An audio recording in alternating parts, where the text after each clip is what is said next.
Assalamualaikum warahmatullahi taala wabarakatuh. Ngayon po ay pag-usapan po natin ang kahalagahan po ng kaalaman sa programang Peace Tayo. Nandito tayo sa studio natin at mayroon tayong pinaka-importanting panauhin, bisita, ang ating mahal na ustad, isang cum laude, isang hafiz, isang ustad. Siya po ay nagtapos ng cum laude sa Mindanao State University King Faisal for Islamic and Arabic Asian Studies. Alam mo, napakaganda itong pag-usapan dahil siya isang hafiz.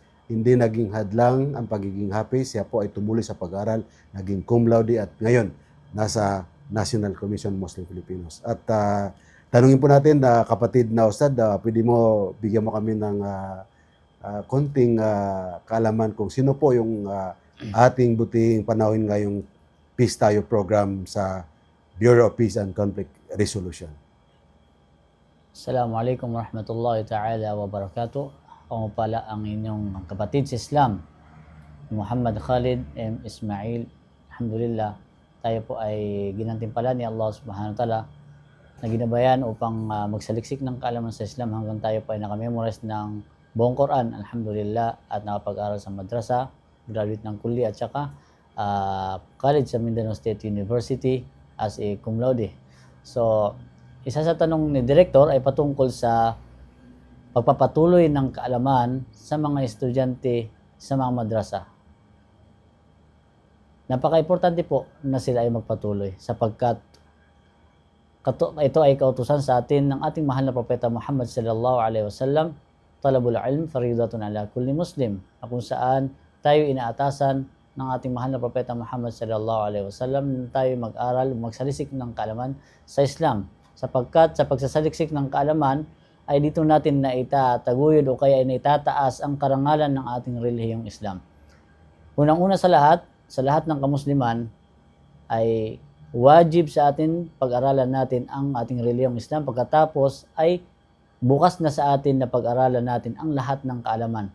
So, sasagot natin kay Director sa kanyang katanungan kung dapat bang ipagpatuloy ng mga madrasa students ang pag-aaral nila sa Western education. Ito po ay nararapat sapagkat dito po ay mapapakita natin sa mga tao na lahat tayo ay gusto natin ang kaalaman at malalaman din ng karamihan ng mga madrasa students na ito pala ang mundo. Maganda yun kasi alam mo, kapatid na ustad, hafiz, alam mo, ang dami kasing kilala natin na sila po ay nagtapos ng hafiz at nagpatuloy po ng pag-aral. At alam mo, nagiging abogado, CPA. So maganda pala ang magiging background mo ay isang hafiz sapagkat alam po natin, madali lang magmores pag ikaw ay isang hafiz at ito ay hindi hadlang na sila po ay hindi magpatuloy sa pag-aaral. Ito po yung sinasabi po natin sa mga kababayan po natin na dapat ay ipagpatuloy nyo ang pag-aaral, hindi po magtatapos dyan sapagkat kailangan po natin. Hindi porke hindi kayo hindi na mores nyo na at hindi nyo na kailangan ng mga teknolohiya, hindi nyo na kailangan yung mga ibang kaalaman sapagkat tayo po bilang mga Muslim, tayo po ay nangunguna sa lahat ng mga nakikita po natin. Tulad po itong ginagamit po natin na teknolohiya, alam natin kung sinong nauna dito, ang mga Muslim. Tama? Bakit tayo nagkaroon ng computer, microchip? Because kay Al-Khwarizmi, kung titingnan mo, wag po natin maghinto. Kahit anong klaseng kaalaman, nararapat po alamin natin. So, ano po, Ustad, yung nakikita mo na dapat ang ating mga kababayan na mga hafiz o nasa madrasa ay magpatuloy sapagkat ang iba kasi naghihinto na doon.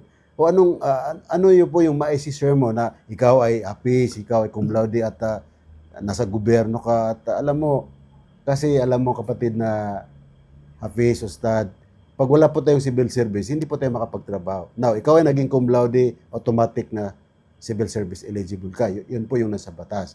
So ano po yung may papayo mo? Kunting payo lang sa mga tulad mo ng mga hafiz, tulad mo ng mga ustad na sila po ay ayaw magpatuloy sa pag-aral dito sa ating secular educations. So, unang-una sa lahat ay sila po, lahat po ng madrasa student ay kayo pa ay aking hinihimok na pagkatapos ninyong mag-aral sa Islam ay pag-aralan niyo rin ang Western education sapagkat sa pag-aral nito malalaman nyo kung gaano kaganda na ma-share ninyo ang knowledge ninyo sa Islam. Actually, Director, Ngayon, ang dami ng mga madrasa students na gumraduate din sila ng back-to-back nga ika nga yung naririnig natin palaging common na naririnig natin na marunong sa Arabic at English na kung saan napapakita nila sa mga tao sapagkat pag nag-aral ka ng Western education nakakasalamuhan mo iba-ibang tao. So napapakita mo sa kanila yung natutunan mo sa Islam at nakikita nila napakaganda pala ng Islam.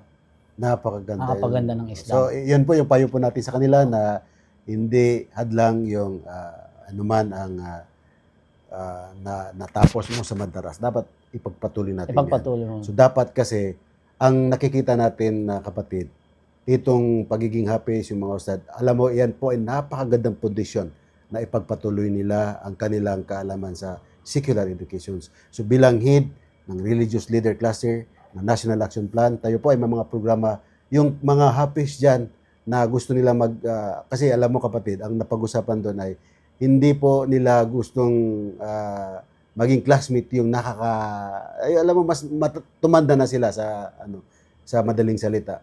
May programa po ang ating gobyerno sa pangunguna po ng itong National Action Plan na kung ano ang edad mo, pwede ka, for example, ang edad mo ay dapat grade 4. Tayo po ay nagkaroon ng programa, yung ALS, Alternative Learning System, na ipasok ka doon, pagkatapos pwede ka na magsabay sa mga grade 4. Tatapusin mo lang yan. At after that, and then, yan po, magiging pasok ka na sa kalibil o grade ng edad mo. So ito po, muli, pag-usapan natin sa pagbabalik ng PIS tayo, ang ibang programa po para po sa mga kapatid natin sa Madaris, sa PIS. Ito po ang inyong lingkod, Director Kosani Multaba Dirugungan, Director 4 ng National Commission of Muslim Filipinos and Head of the Religious Leader Cluster. Again, Assalamualaikum warahmatullahi ta'ala wabarakatuh.